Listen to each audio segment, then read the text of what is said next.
Hello hello hello hello hello hello, कैसे हो? फिर आ गए आज दूसरे लेक्चर में। और आज हम अभी डिस्कस करने वाले हैं, ये हमारा है लेक्चर नंबर मैथ का 02। क्या लिख दें यहाँ पे? 02। ठीक है, अभी कल से छेड़खानी नहीं करी है। और आज अभी साइंस का लेक्चर भी होने वाला है, इसी में नहीं होगा, अलग वीडियो आएगी उसकी सेपरेट। तो कल हमने पढ़ा था स्थानीय मान पढ़े थे और क्या पढ़ा था, नंबर सिस्टम पढ़े थे। वहाँ पे हमने कई सारे नंबर पढ़े थे, composite number, prime number, natural number, whole number और बाकी सारे नंबर पढ़ने के बाद में हमने बहुत सारे कल सवाल भी दिए थे आपको डिस्क्रिप्शन में। जिसने सवाल नहीं किए हैं अभी जाओ, देखने से पहले जाके वो सवाल करके आओ लेक्चर नंबर 1 के। बेटा जब तक सवाल नहीं करोगे ना, प्रयास नहीं करोगे और डायरेक्ट जाके युद्ध में सोचोगे कि हम डायरेक्ट जाके युद्ध लड़ लें, तो गलत जा रहे हो लास्ट पे। ठीक है, तो अभी हम डायरेक्ट डिविजिबिलिटी होती है विभाजकता, हिंदी में क्या बोलते हैं? विभाजकता के नियम पढ़ने वाले हैं। हिंदी वाले हो कोई टेंशन नहीं, एक एक चीज समझाऊंगा। इंग्लिश वाले हो सामने लिखा है फिर भी उनको भी समझाऊंगा। डिविजिबिलिटी बाई 2 से विभाजकता कब होगी? कोई हमको नंबर दिया होगा, हम कैसे पहचानेंगे वो 2 से डिवाइड होगा कि नहीं होगा? 2 से तो अक्सर लोग जान ही जाते हैं, क्योंकि उनके अंदर बचपन से ही ये क्षमता विकसित हो जाती है। तो कोई भी नंबर के पीछे 0 हो, 2 हो, 4 हो, 6 हो, 8 हो, तो वो किससे विभाज्य रहेगा? 2 से। हम एग्जाम्पल लेते हैं यहाँ पर 2 4 6 8 9 2। तो बेटा ये क्या 2 से डिवाइड हो जाएगा? ये फुल, कुछ नीचे बचना नहीं चाहिए। हो जाएगा कि नहीं हो जाएगा? हम लास्ट वाला नंबर देखेंगे। 2 है, हो जाएगा। इसको बदल दो भैया, 8 कर दो। अब हो जाएगा क्या? हो जाएगा। 8 है, 8 ये रहा। इकाई अंक पर 0 2 यानी 0 2 4 6 8 0 2 4 6 8 ऑन वंस प्लेस। ठीक है, ये होना चाहिए। तो ये हमारा पूरा नंबर किससे डिवाइड हो जाएगा? 2 से डिवाइड हो जाएगा। 2 हमारा कंप्लीट। आपके एग्जाम में आएंगे तो वहाँ पे आपको थोड़ी सी इनसे मदद मिलती है। हालांकि जैसे 7 हो गया, 11 हो गया, इनसे मदद तो नहीं मिलती है क्योंकि ये खुद में ही इतने बड़े बड़े हैं, लेकिन तब भी हमको पढ़ना तो है, सीखना जरूरी है। Divisibility by 3, sum of all digit divisible by 3। इसका क्या कहना है? 3 का कहना ये है, ये हमारे पास मान लो एक नंबर है, क्या ये 3 से डिवाइड होगा कि नहीं होगा? थोड़ी सी छोटी संख्या होता तो डायरेक्ट करके देख लोगे, बड़ी होगी तो सिंपल सा एक रूल बताता हूं, इन सभी संख्याओं को आपस में जोड़ लो, अंकों को आपस में जोड़ लीजिए। 7 9 8 9 9 10 11 और 1 12, यानी सभी अंकों को अलग अलग करके जोड़ लीजिए। कितना योग आएगा? यहाँ पे 12 आएगा और 12 को सिंपली फिर डिवाइड करिए 3 से, तो 3 4 जा 12, कुछ नहीं बचा। यानी ये हमारा इसका सम, यानी कि सम ऑफ ऑल डिजिट, सभी अंकों का योग जो है अगर डिवाइड हो जाता है किससे? 3 से, इसका मतलब ये पूरा नंबर किससे डिवाइड हो जाएगा? इसका नंबर, ये नंबर पूरा किससे डिवाइड हो जाएगा? 3 से पूरा डिवाइड हो जाएगा, विभाज्य हो जाएगा। ठीक है, ये भी हमारा कंप्लीट हुआ। अब आते हैं 4 की बारी। 4 से कब होगा? Last 2 digit divisible by 4, last के 2 डिजिट। ठीक है, कौन कौन से? इकाई और दहाई। कौन कौन से देखना है? इकाई और दहाई। इकाई और दहाई वाली संख्या अगर जो, जैसे इकाई दहाई 2, इकाई दहाई 2, ये 2 नंबर डिवाइड होंगे किससे? 4 से। इसका मतलब ये पूरा नंबर हमारा डिवाइड हो जाएगा। क्या 4 के पहाड़े में 12 आता है? आता है भाई साहब, 4 3 है 12, कट गया, तो ये पूरा नंबर भी हमारा डिवाइड हो जाएगा। अब जिसको देख लो, 1936 है, 36 आता है? आता है। कोई बड़ा नंबर फंस गया, 44 फंस गया, 44 भी 4 से डिवाइड हो जाएगा, तो भी हमारा जो है नंबर, ये पूरा नंबर जो किससे? 4 से डिवाइड हो जाएगा। समझ गए कि नहीं? चमका कि नहीं चमका? चमक गया। चलो आगे चलते हैं। बाई 5 सबसे सिंपल इसी की तरह है।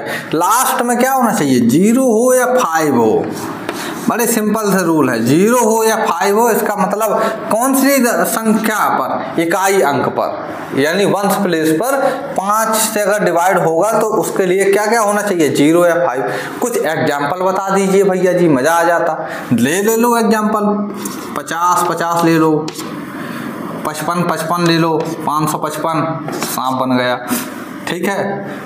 98 65 ले लो, 5 है 0 है, ये मतलब किससे डिवाइड हो जाएंगे, 5 से बड़े आराम से कट जाएंगे। Divisibility by 6, if number is divisible by 2 and 3 both. क्या रूल है, जो भी नंबर है हमारा 2 और 3 से पूरी तरह से डिवाइड होना चाहिए। किससे डिवाइड होना चाहिए, 2 और 3 से। कब होगा, 2 से तो हम पहले ही देख लेंगे, पीछे क्या होना चाहिए, 8 या 0, वो 2 4 6 8 और 0 होना चाहिए, तो 2 से हो गया। 3 से दोनों का योग कर लेंगे, 8 1 9, ये भी हो गया भैया 3 से। 3 और 0 3, 3 1 3, ये भी हो गया, यानी कि दोनों किससे डिवाइडर बाई हैं। अगर ये दोनों से होंगे इसका मतलब ये 6 से होगा। थोड़ा शुरू में डर लगेगा, लास्ट में धीरे धीरे हम पढ़ते चले जाएंगे, हमारी प्रैक्टिस बनती चली जाएगी, हम दौड़ने लगेंगे।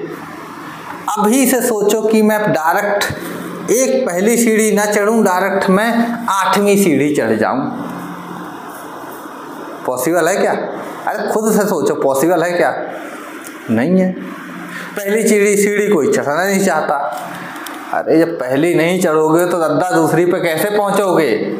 तो इसीलिए ये सब चीज़ों को छोटा ना समझे, किसी भी चीज़ को। आज एक बहुत अच्छी सीरीज इसी के बाद मैं पढ़ाने वाला हूँ। अभी 6 तक पहुँचे हैं, 7 8 9 10 11 5 चीज़ और पढ़ाऊंगा। उसके बाद में समानांतर श्रेणी पढ़ेंगे, यानी अर्थमेटिक प्रोग्रेशन, बिल्कुल अलग है। यह इससे उसका कोई लेना देना नहीं है। बस गुणा भाग जितना अच्छे से आपको आता है, आप उतना अच्छे से उस चैप्टर को जो है कर पाओगे। अगर वो आपने सीख लिया, यानी आपके एक साइड के क्वेश्चन, कुछ एक आध दो क्वेश्चन तो वहां से आने एकदम 100% श्योर है कि सीरीज से क्वेश्चन आएगा, इसमें कोई दोहराई नहीं है। तो अभी हम फटाफट इसको कर लेते हैं, थोड़ा सा और बचा है। तो अभी हम देखने वाले हैं 7 का डिविजिबिलिटी रूल। किसका? 7 का। अब सोचेंगे सर जी ने ये 7 अकेला क्यों लिखा है, बाकी सब तो लिखे ही नहीं है। क्योंकि बेटा इसका रूल ही ऐसा है, इतना लंबा चौड़े के है, खर्चे के पर्चे भरवाता है, तो इसलिए अपन ने जो है अकेला लिखा है। कहते हैं ना, शेर आता है तो अकेला आता है, सीखो कुछ। तो 7 है। सबसे पहले क्या करेंगे, सबसे पहला रूल है इसका, ध्यान से सुनना। ध्यान भटका तो टॉपिक भटका, ठीक है, ध्यान नहीं भटकाना है। सबसे पहला रूल है, पहले कोई भी नंबर है, मान लो x y z a, ये हमारा कोई नंबर है, तो सबसे पहले लास्ट वाला डिजिट है जो, उसको क्या करेंगे, इंटू करेंगे 2 से।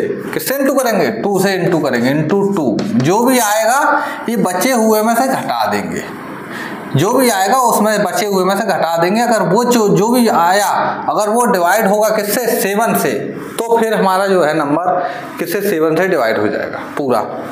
कहेंगे अरे यार इतना, इससे अच्छा तो पूरे में ही कर लेते। ये बात भी सही है, लेकिन सीखना जरूरी है। एक बार मन में पता होना चाहिए आपको कि जो रूल है वो क्या कहता है। चलो देखते हैं, यहाँ पे कुछ एग्जाम्पल लिखे हैं हमने। सबसे पहले किसको कर लें, सबसे सरल को कर लें, मजा आ जाएगा। चलो इसको कर लेते हैं। सबसे पहला रूल, इकाई अंक को 2 से क्या करेंगे, गुणा करेंगे। लो भैया हमने 1 ले लिया, इंटू कर दिया 2 से, कितना आ गया, 2 आ गया। राइटिंग थोड़ी खराब है, देखने जा दिक्कत मत लो। कितना आया, 2। इसमें से घटा दो, बाकी जो बचा 16 माइनस 2। बेटा 6 में से 2 गए, कितने बचे, 4 और 1। क्या बेटा 14 डिवाइड होगा 7 से? होगा। अगर 14 होगा तो इसका मतलब हम भी होगा, यानी 161 भी होगा। चलो इसको चेक कर लें। कहेंगे अरे सर जी फंस गए यहाँ पे, तो हैं 4 अंक का आ गया, लेकिन मास्टर जी को फंसाना थोड़ा मुश्किल होता है। तो लास्ट वाले अंक को क्या करेंगे, इंटू 2 करेंगे, तो 8 दूनी 16। हमारे पास क्या बचा, ये 3 संख्या बची। क्या हम इसमें से तीनों में, ये तीनों संख्या में 16 घटा दें, माइनस 16, क्या बचेगा, 7 में से 6 गए 1, 5 में से 4, 5 में से 1 गया 4 और 4 की 4। अभी इसको क्या करें, फिर भाग देते हैं, कहते हैं मास्टर है ना मुड़वक है, इससे अच्छा इसको ही भाग दे देता 7 से, लेकिन ऐसा नहीं है, इसको हम और करेंगे आगे। ठीक है, फिर से इसको क्या करो, इंटू 2 करो, तो 2 एकम 2, तो 2 आ गया बेटा, यहाँ पे फिर -2 कर दो, तो 4 में से 2 गए 2 और 4, ये आ गया 42 आ गया। क्या आ गया, 42 आ गया। तो क्या 7 की टेबल में 42 आता है? आता है, क्यों नहीं आता मास्टर जी, बचपन में पढ़ के आए हैं। तो 42 is divided by 7, so this number is also divided by 7। ठीक है, तो अगर 42 किससे 7 से जो है डिवाइड हो जाता है, तो ये नंबर पूरा जो है किससे डिवाइड हो जाएगा, 7 से। चलो इस पे आते हैं, 2 दूनी 4, 4 घटा दो इसमें से, ये भूल जाओ, 8 में से 4 गए 4, 5 की 5 4। अब इसको करो, 4 दूनी 8, यहाँ पे 8 लिखो, इसको भूल जाओ। फिर यहाँ पे कितना बचेगा अपना, 45 माइनस 8, 45 में से पहले 5 घटाओ, कितने बचेंगे 40, 40 में से फिर 3 घटा दो, कितने बचेंगे अपने आ जाएंगे 3, 37।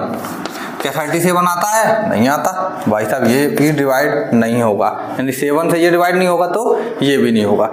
ठीक है, समझ गए, 7 का जो है नियम समझ गए, ज़्यादा कठिन नहीं है, थोड़े से करोगे 4 से सवाल तो सीख जाओगे। अब आते हैं अपन इसके आगे,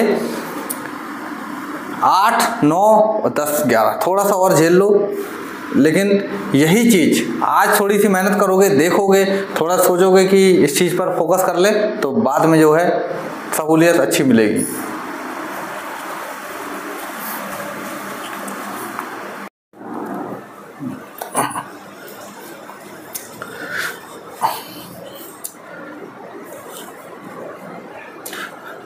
तो अभी हम आ गए 8 पर, और 8 में ज़्यादा कुछ नहीं है, और 9 में, 9 के बाद 100 रह गया बाई 10। ठीक है, चलो बेटा कुछ नहीं है इसमें। 8 में आपको क्या करना है, नंबर विथ 4 और मोर डिजिट। पहली बात तो जो नंबर होगा आपका 3 या 4 डिजिट से ज्यादा का होगा। किसका होगा? 3 या 4 डिजिट से ज्यादा का होगा। Last 3 digit are divisible by 8। Last के 3 डिजिट हैं वो 8 से डिवाइड होने चाहिए। क्या होने चाहिए? लास्ट के 3 डिजिट हैं 8 से डिवाइड होने चाहिए। जैसे ये हमारे पास में एक एग्जांपल है 9216, इसके लास्ट के 3 डिजिट देखिए 216। क्या ये डिवाइड हो रहे हैं 8 से? नहीं, करके देखने पड़ेंगे भाई साहब। 8 एकम 8, 8 दूनी 16, 8 त्रिक तो 8 दूनी 16 से चला जाएगा। ठीक है, 16 4 20 और 1 21 5 56 तो 7। तो ये हमारा जो है डिवाइड हो रहा है, यानी कि ये हमारा पूरा नंबर जो है डिवाइड होगा। और उसके बाद एक एग्जांपल आपको करके कमेंट बॉक्स में बताना है। कहाँ बताना है? कमेंट बॉक्स में। समझ लेना, जिसने ज़्यादा आंसर बताए हैं, ज़्यादा कमेंट आए हैं, उसी का ये वाला सही होगा। उसके बाद में 9 सम ऑफ ऑल डिजिट। 9 से क्या होगा? Sum of all digit divisible by 9। यानी कि जैसे ये नंबर है एग्जांपल में 46085283, तो इसका क्या करना है? आपको सभी का सम करना है। 4 + 6 + 0 + 8 बराबर निकालो। जोड़ के बताओ जल्दी से। 5 + 2 + 8 + 3 कैसे जोड़ते हो? 6 4 10 10 8 18। क्या ये 9 से डिवाइड होगा? यस होगा सर जी। 9 दूनी 18, तो ये नंबर भी डिवाइड होगा। 8 और 2 10 10 5 15 15 3 18। क्या ये नंबर भी डिवाइड होगा? यस होगा, बिल्कुल होगा, 100% होगा। समझ गए? 10 बेटा जिसके लास्ट में 0 हो इकाई अंक पे, वो 10 से डिवाइड होगा। फिनिश जाओ मौज मारो। अब क्या है? नहीं मौज नहीं मारना, अभी एपी पढ़ना है। क्या पढ़ना है? एपी। विभाजकता को चलते हैं, दूर रखते हैं। जब यहाँ से हमारी होगी मेन क्लास स्टार्ट, एपी पढ़ेंगे आज। एपी फाड़ देंगे सर जी, गर्दा उड़ा देंगे। आज लाइट थोड़ी पता नहीं धीरे धीरे लग रही है मुझे। चलो इसकी पहले जुगत करता हूँ। अभी हम स्टार्ट करने वाले हैं समानांतर श्रेणी एपी। 1 मिनट ने, अरे यार एक ने एक दिक्कत आई जाती है। 1 मिनट इसका मैंने कांच को क्लीन कर दूं, कहीं गिर ना जाए, डर भी लगता है। हाँ अब सुंदर दिख रहा हूँगा मैंने, बिल्कुल परफेक्ट। चलो हम स्टार्ट करने वाले हैं समानांतर श्रेणी। इंग्लिश में बोलेंगे तो क्या बोलेंगे? एपी। क्या बोलेंगे? AP. Arithmetic progression, arithmetic progression. चलो भैया शुरू कर देते हैं। मान लो मैंने तुमको बोला कि भाई साहब कहाँ जाओ? झंडा चौक चले जाओ। कहाँ चले जाओ? झंडा चौक चले जाओ। यहाँ से तो बहुत दूर है झंडा चौक। अरे मैंने बोला कि अपने आसपास के कोई चौराहे चले जाओ और टेम्पो वाला लेके आओ। ठीक है, टेम्पो वाला लेके आए। अब टेम्पो वाला लेकर के आएंगे तो क्या करेंगे? टेम्पो वाले के साथ में उससे बोलेंगे भैया ले चलो कहीं पे। तो टेम्पो वाले ने तुमसे एक शर्त रखी। उसने क्या रखी? उसने बोला कि तुमको ले तो जाऊंगा मैं, लेकिन एक चीज ध्यान रखना। तुमको ले तो जाऊंगा मैं, लेकिन एक चीज ध्यान रखना ये कि पहले किलोमीटर का मैं 50 रुपए लूंगा। उसके बाद जितने किलोमीटर जाऊंगा हर एक पे 20-20 रुपए ऐड होते जाएंगे। क्या होते जाएंगे? ऐड होते जाएंगे। अब मैंने बोला कि भाई साहब मैंने तो चला था 25 किलोमीटर। 25 किलोमीटर कितने रुपए हो गए? या फिर उसने ड्राइवर ने ये बोला कि भाई साहब आपके इतने रुपए हो गए। तो मुझे ये कैसे पता चलेगा कि मैंने कितने किलोमीटर चला है? बड़ी टाइप की अजीब टाइप की खिचड़ी फंस गई भाई साहब। बस यही खिचड़ी आपको दी जाएगी परोस के आपके ग्रुप डी के एग्जाम में। जब वहाँ पे बैठे रहोगे और इधर देखोगे कोई ना बन रहा भैया, बगल में तो पट्टियाँ लगी हैं ना लकड़ियाँ की। उसके बाद में क्वेश्चन कैसे करें? बड़ा दिमाग दौड़ाओगे यही क्वेश्चन करने में। यहाँ पर हमको एक क्वेश्चन के लिए 1 मिनट से भी कम समय मिल रहा है, और वहां पर तुम अगर ये सोचने लग गए कि इस क्वेश्चन को मैं करके ही जाऊंगा, उसमें उलझ गए, उसमें बिद गए, तो बेटा फिर नहीं निकल पाओगे। ना तुम निकल पाओगे ना तुम्हारा एग्जाम। तो इसलिए यहाँ पे थोड़ी सी मेहनत कर लो और फार्मूले देख लो। गिनती के 4 फार्मूले हैं और वो सीख गए तो फटाफट से सवाल करे आओगे। और एक सवाल पक्का आएगा समानांतर श्रेणी से 100%, या तो वो एपी से आए या तो कहो जीपी से आए। ठीक है, ज्योमेट्रिक प्रोग्रेशन या फिर अरिथमेटिक प्रोग्रेशन।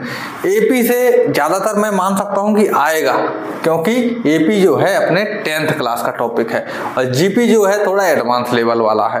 तो एपी से मैं उम्मीद कर सकता हूं, जीपी से उम्मीद है लेकिन थोड़ा कम है। ठीक है, तो एपी से उम्मीद इसलिए है क्योंकि एक तो ये बेसिक में यूज होता है और दूसरी बात ये 10th में भी है। तो अगर जिसको अच्छे से पढ़ना है एकदम एपी के बारे में तो भैया चले जाओ 10th क्लास में, पढ़ के आ जाना। चैप्टर है उसमें 5 नंबर का चैप्टर है एपी। चलो, तो हमने बात करी कि उसने एक फिक्स किराया लिया आगे का, फिर उसके बाद में उसने कुछ ऐड किया होगा। यानी कि मान के चलो कि उसने डी जो है किराया ऐड किया होगा पर, तो यहाँ पे ए प्लस डी कर दूं सेकंड किलोमीटर के लिए, यानी कि पहले किलोमीटर फिर सेकंड किलोमीटर। तो यहाँ पर इसने ये डबल हो गया होगा, जो 2 किलोमीटर 3 किलोमीटर चल लिया होगा। तो फिर यहाँ पर फिर से ऐसे ही जो है ये तो फिक्स रहेगा, ये तो शुरू में उतना ही रहेगा। अब ये इस तरीके से बढ़ता चला जाएगा एंड सो ऑन आगे। तो बेटा ये क्या है? ये क्या बन गई? यही है जनरल फॉर्म ऑफ एपी। ये क्या है? जनरल फॉर्म ऑफ एपी, यही है जनरल फॉर्म ऑफ एपी। ठीक है, क्वेश्चन आएगा ना, जब क्वेश्चन करके आएंगे फिर वहां से जब क्वेश्चन हम डाउनलोड करके फिर दिखाएंगे आपको हम कि ये देखो ये यहाँ हमने पढ़ाया था और तुमने लेक्चर को देखा नहीं था और फिर तुम कहते हो हम फेल हो गए। ठीक है, जनरल फॉर्म ऑफ एपी क्या पढ़ेंगे? General form of AP. ये क्या है? ये क्या बन गई? ये कौन सी सीरीज बन गई? General form of AP. अब ध्यान देना, मान लो यहाँ पे लिखा है 10 के बाद में लिखा है 12, फिर लिखा है 14, फिर लिखा है हमारा 16, 18, ये तो छोटी सी सीरीज है। क्या है? छोटी सी सीरीज है, इसको हम कर भी लेंगे, लेकिन हमने आपको समझाने के लिए एक सीरीज बना दी है। तो जो पहला टर्म होता है, जहां से सीरीज स्टार्ट होने वाली होती है, इसको बोलते हैं टर्म। और पहला है इसीलिए फर्स्ट टर्म। कौन सा टर्म? फर्स्ट। ये सेकंड टर्म। किसी भी बोलेंगे, किसी को उठा लिया, भैया ये वाला, ये क्या टर्म है, कौन से नंबर का है अभी हमको पता नहीं है, ये क्या है, टर्म है। हिंदी वाले बोलेंगे, हिंदी वाले पद बोलेंगे, क्या बोलेंगे? पद। ठीक है, ये है प्रथम पद। उसके बाद में ये बढ़ते चले जाएंगे। अब उसके बाद में आते हैं, ये कौन सा हो गया? फर्स्ट टर्म हो गया। कौन सा हो गया? ये फर्स्ट टर्म हो गया। फर्स्ट टर्म के बाद में अब हम आगे चलते हैं, इसमें देखते हैं, और फर्स्ट टर्म, ये सेकंड टर्म, ये थर्ड। अब हम क्या करेंगे? इस वाले में से इस वाले को घटा देंगे। क्या करेंगे? इस वाले में से इस वाले को घटा देंगे। तो हमको कितना मिलेगा? 12 में से 10 गए 2। इस वाले में से इस वाले को घटा दो भैया, 14 में से 12 गए 2, 16 में से 14 गए भैया 2, 18 में से 16 गए भैया 2, एंड 2 2 2 2। आपने देखा होगा जब हम आगे वाले टर्म में से पिछला वाला टर्म घटा रहे हैं तो हमको एक बराबर वैल्यू मिल रही है। क्या मिल रही है?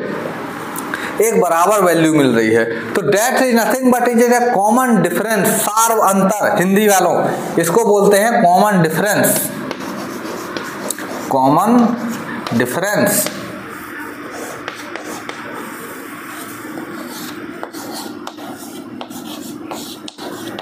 ठीक है, लिख लो इसको, कॉमन डिफरेंस। उसके बाद में आते हैं हम,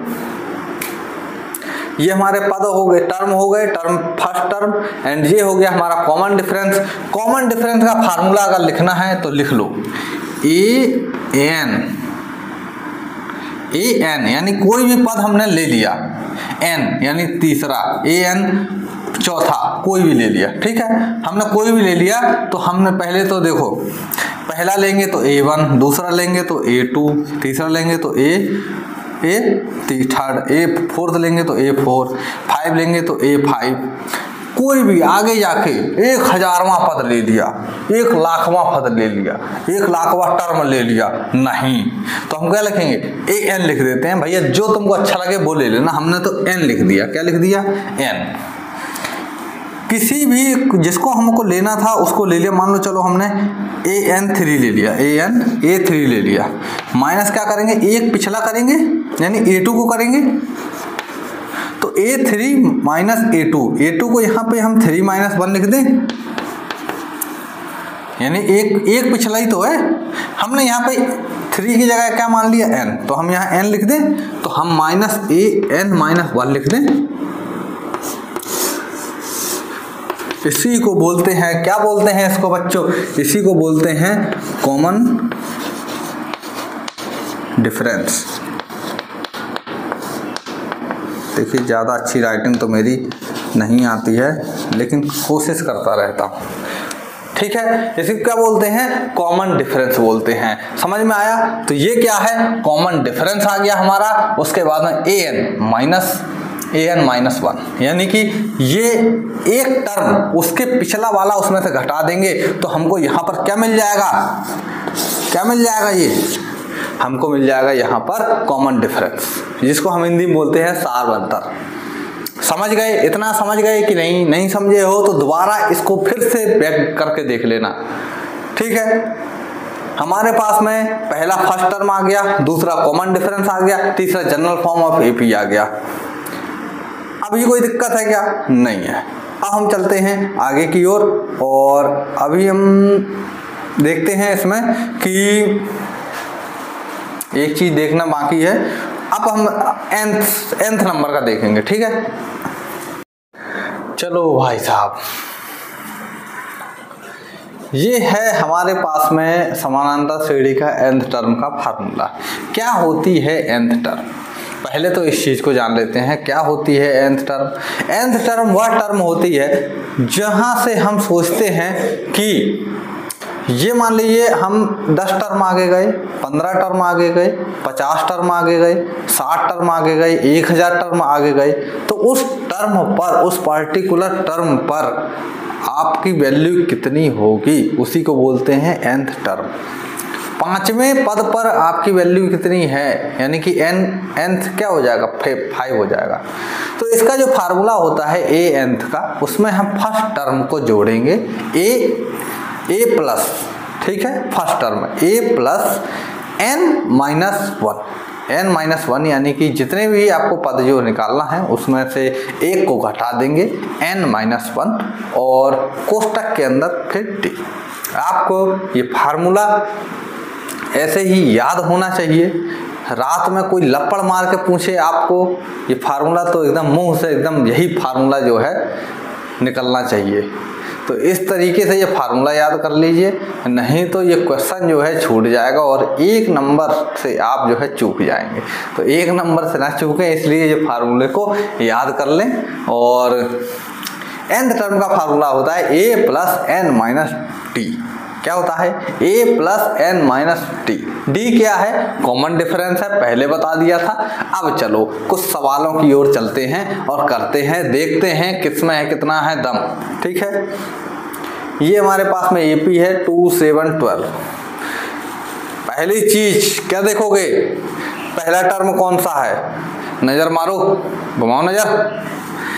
भाई साहब ये दिख तो रहा है, देख लो खुली आंखों से। a बराबर कितना है, 2 है। ये सॉल्यूशन इसका नहीं है, इसका है, मिटार के फिर इसका करेंगे। 2 है और हमको क्या चाहिए फार्मूले, n कौन सा निकालना है, 10वां। तो n की वैल्यू कितनी हो जाएगी, 10। और क्या चाहिए, d। क्या बताया था मैंने d निकालने के लिए, पिछले टर्म में से अगला टर्म घटा देंगे। 7 में से 2 गए, 7 में से 2 गए, कितने बचेंगे, 5। 12 में से 7 गए, 7, 5, 12, 5 बचेंगे। तो हमारा d कितना आ रहा है, कॉमन डिफरेंस 5 आ रहा है। कितना आ रहा है, 5। ठीक है, कितना आ रहा है, 5 आ रहा है। अरे गुरुजी वैल्यू तो हमको सारी मिल गई हैं, अब बस टर्म निकालने की देर है। तो इस श्रेणी में 1, 2, 3, 4, 5, 6, 7, 8, 9, 10, 10वें नंबर का टर्म कितना होगा। जैसे ये पहले नंबर का 2 है, दूसरे नंबर का 7 है, तीसरे का 12 है, ऐसे ही 10वें नंबर का कितना होगा। बस इसी चीज को हम यहाँ से जो है सॉल्व करेंगे। सबसे पहले तो हम छोटे बच्चों के लिए, जो मतलब थोड़ा कम समझ पाते हैं, कमजोर छात्र हैं, उनके लिए फार्मूले को हम यहाँ पर उतार देते हैं। शुरू में ऐसे ही चलना पड़ता है, सभी को साथ में लेकर के, सबका साथ सबका विकास। तो हम यहाँ पे a प्लस n माइनस 1, ठीक है, पोस्टक लगा दो भैया, बंद कर दो d। ठीक है, d लिख दिया। ये हमारा क्या है, फार्मूला है भैया, फार्मूला है, एकदम रट लो, याद कर लो। एक ही जगह में 2 लिखो, 2 लिख दो, प्लस का चिन्ह लगा दो, लगा दिया। n पोस्टक बना दो, n-1, n कितना है, 10।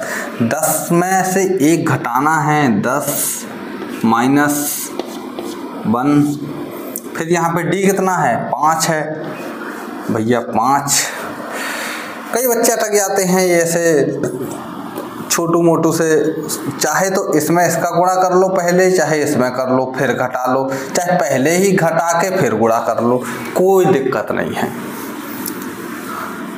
तो यहाँ पर आ जाएगा हमारा 2 प्लस में 10 में से 1 गए, हमारे बचेंगे 9। और उसके बाद में ये इनटू में है, तो यहाँ पर ये कोष्टक हटेगा, तो यहाँ पे ये इनटू में आ जाएगा। तो ये हमारे पास में आ जाएगा 9, 5 जा 45, यानी 9 पना 45, 45 और 2 47। हमारा आंसर जो है 47 आ चुका है, बिल्कुल मज़ेदार के साथ आंसर जो है करेक्ट है। और आ गया मज़ा। चलो डस्टर कहाँ है, बोरिंग फील नहीं करना बिल्कुल भी, आगे जाना है तो बिल्कुल धीरे धीरे सीखते हुए आगे चलेंगे। क्वेश्चन ऐसा हो कोई भी छूटे नहीं, ठीक है। तो इसका टर्म कितना आएगा, 47 आ जाएगा। कौन से नंबर का, 10th नंबर का। कितना आ जाएगा, 47। आप वैसे भी निकाल सकते थे, बैल मजदूरी करके भी निकाल सकते थे। कैसे निकालोगे? 2, 7, 12, 12 5 17, 17 5 22, 22 5 27, 27 5 27 और 5 32, 32 5 37, 37 5 42, 42 5 47 और भी आगे चलते हैं। 52, ये पहले नंबर का, ये दूसरे नंबर का, ये तीसरे का, ये चौथे का, ये पाँचवें का, ये छठवें का, ये सातवें का, ये आठवें का, ये नौवें का और ये 10वें का। और हमारा भी आंसर 47 ही आया है। इसलिए फार्मूला याद करना जरूरी है, समझ गए? क्योंकि ये बैल मजदूरी ना करनी पड़े। कभी आपसे 50 का पूछ लिया तो 50 तक लिखते जाओगे, टाइम की खोटी करोगे क्या? नहीं करोगे ना, बस अच्छे बच्चे हो ना। चलो आगे चलते हैं। Which term of AP is -81? हमसे पूछ रहा है कौन सा टर्म, कौन से नंबर का टर्म -81 होगा। -81 कौन से नंबर का होगा? तो बच्चों बता देंगे -81 कौन से का होगा। हमको किसकी वैल्यू दी है? nth टर्म की वैल्यू पहले से दे दी है और हमसे n पूछा है। कैसे सॉल्व करेंगे मास्टर जी? हमारा फार्मूला क्या होता है? an बराबर a प्लस n-1 और d, ये होता है। हमको an की वैल्यू दे दी है -81 लिख दें यहाँ पे, इसको लिखा रहे तो -81 बराबर a की वैल्यू यहाँ से मिल जाएगी 21 प्लस बेटा d की वैल्यू मिल जाएगी 18 में से 21 गए। अब ये भी नहीं आता हुआ, 18 माइनस 21 बराबर कितने होते हैं? 18, 19, 20 और 21, 3। आ गया? करें? एक रैप्टा मारूंगा तो एकदम सही हो जाओगे।